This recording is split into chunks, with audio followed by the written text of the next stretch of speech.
Now, Cristiano Ronaldo is rested, but Juventus come out 2-0 winners against Brescia and stay top in Serie A.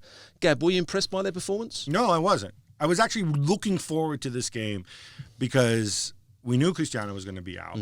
One of the excuses that people have made for why we haven't seen Sarri's football is that people say, well, look, it's really hard to do when you have Cristiano because you don't want Cristiano. Cristiano has the worst pressing statistics in Serie A by far. Actually, I think I saw the number on it was on StatsBomb. His percentile in terms of pressures and pressure regains is 0%, which is hard to do, which basically means every other forward in Serie A who's played comparable minutes has done a better job at getting the ball back and the pressing. And that's fine. It's not like he doesn't press because he's selfish or stupid. He doesn't press because Sarri tells him, look, let's keep you fresh to get the ball. You don't press, we'll let other people work for you. I get that. This is a game in which he didn't play, which said to me, all right, you have the opportunity to go out there and show us that other side of Juve's game. Show us what Sarri was known for. And instead, they played at 2 miles an hour. They moved the ball so slowly, so sluggishly. It's like. So, have you seen anything of this Sarri ball at Juventus? No, I haven't. We've seen nothing of it. No. And this was a game in which it was set up to see that. On top of that, Brescia went a man down after 37 minutes, and so and Juventus scored and effectively in the same play because Paulo Dybala hit a great free kick to put them 1-0 up. And I'm saying to myself, all right, you're 1-0 up, you're against 10 men. Brescia had to try to come out a little bit, right? And it's not like we're just, let's just stay here and just lose 1-0. And they did do that. And Juventus just slowed the pace of the game down even more. Ugly scenes in Portugal. Moussa Marega scores what would have been the winner for Porto against Vitória Guimarães and gets racially abused. He asked to be substituted. Teammates restrain him. It ends up with him being booked. Gab, it's happened again, hasn't it? Yeah, and look, this is a horrible story. Moussa Marega was targeted by Vitória Guimarães fans because, of course, he used to play for them. There's a lot of acrimony. It spilled over into racist abuse. If you've seen the video of this, and we've put it, ESPN have put it out, the optics are just absolutely terrible. You hear monkey. I didn't hear monkey chants in the video, but obviously that's what happened. But what strikes you is he absolutely loses it. He wants to come off the pitch. His teammates try to restrain him. We've had a lot of people come out and say and kind of attack his teammates for trying to make him continue after he asked to be substituted. I think, and Sid Lowe made this point as well, I think unless we know what they were actually saying to each other and we know the exact content of this, I'm certainly not comfortable having a go at his teammates for this. In fact, Marega himself on Instagram came out and praised his teammates, saying they have his back and they were trying to calm him down. He was certainly in a situation where he was so upset and that he could have done something that he would later come to regret. At one point they were some of the fans had ripped up seats and they were throwing them at them. At one point he brandished one. It goes without saying nobody should have to go through this. There's going to be an investigation in it, obviously. I think this goes into a slightly different sphere in Portugal than it would in say, Italy or Spain or Germany, where there was another incident, simply because Portuguese football has a completely different racial makeup than other countries. And this is not something that this kind of overt racist abuse during games is not something that we've seen often in Portuguese football. Certainly far less than elsewhere. And I think that has to be concerned. On a very practical, logistical level, I have to wonder, why did the referee not implement the 3-step protocol?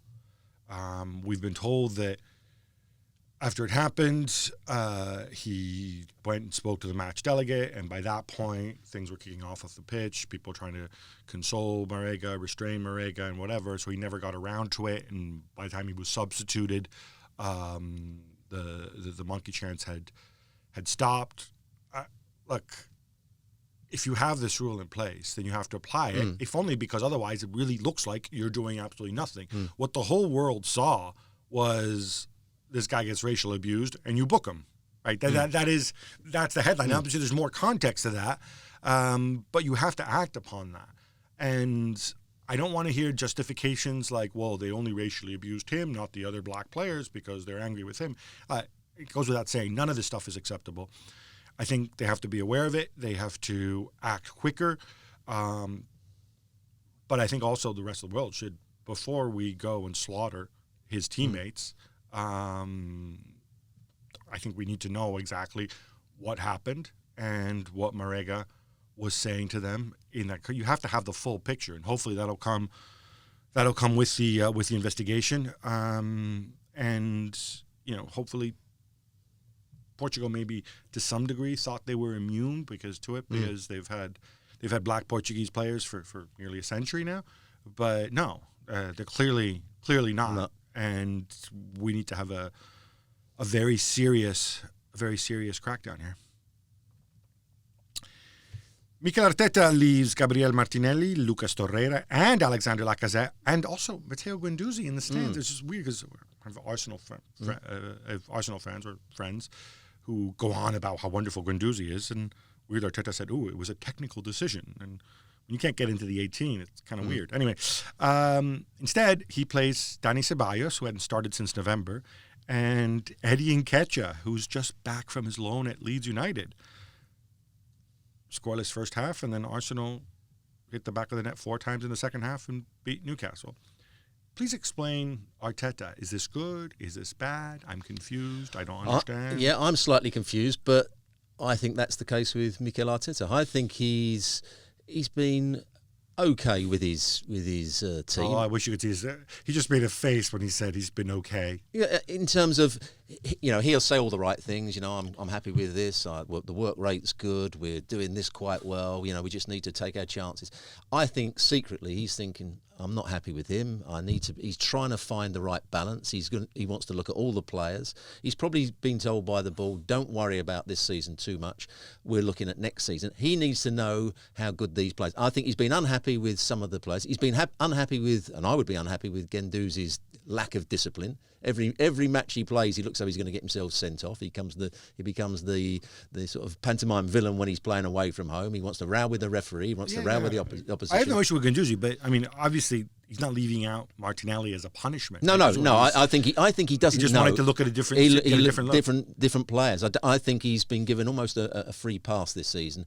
And we need to know, come the end of the season, who do I want to get rid of? Who do I want to keep? And that's what he's doing at the moment. He likes the look of Nketiah. He knows that Martinelli is going to be a player for the future, so he's made his mind up on him. He wants to see what Lacazette, because I don't think he fancies Lacazette that much, so he comes on and off the bench.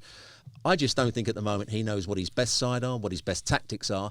He's going to work that out over the course of the season. Come next year, he's hoping he's got his mind set. These are the players I want at the football club. These are the players I don't want at the football club. And this is the system I'm going to play. But I'm going to have to find out what that system is over the course of from now to the end of the season. Arsenal are obviously worse off in the table compared to 12 months ago. But are they better off going forward compared to 12 months ago? Just about. I still see some of the same flaws. I mean, they played well second half yesterday when they started. Yeah, I'm asking you to call out the manager here, Arteta or Emery. I'm going to say about the same. All this fence sitting. Paris Saint-Germain rest Neymar and Mbappe and find themselves 3-0 down at half-time before coming back to draw 4-4 against Little Amiens. Gab, this was a wild gun, wasn't it? Yeah, it was. And look, they didn't just rest Neymar and Mbappe. They rested Verratti and Marquinhos. They played some guy named Backer, who I'd never heard of at left back. Their center half was their 17-year-old kid who actually played pretty well, but I think it was only like his second or third league start. They're obviously thinking ahead to Dortmund, and they have the massive lead, and that's fine. Rest people. Make sure you don't pick up injuries. That said, being 3-0 down, it was actually Stuart, just to correct you, it was actually 3-1 at halftime because Herrera scored just before halftime. But I think it was the first time ever that they were 3-0 down and came back and avoided defeat in the history of the club. Again, I wouldn't read too much into it. They scored. They had chances in the second half, but I just don't think that it's a thing. People will look at it and be like, oh, look, PSG can't defend like Borussia Dortmund, ha, ha, ha. No, I think they can defend. I think they're a good defensive team. And too good for Dortmund?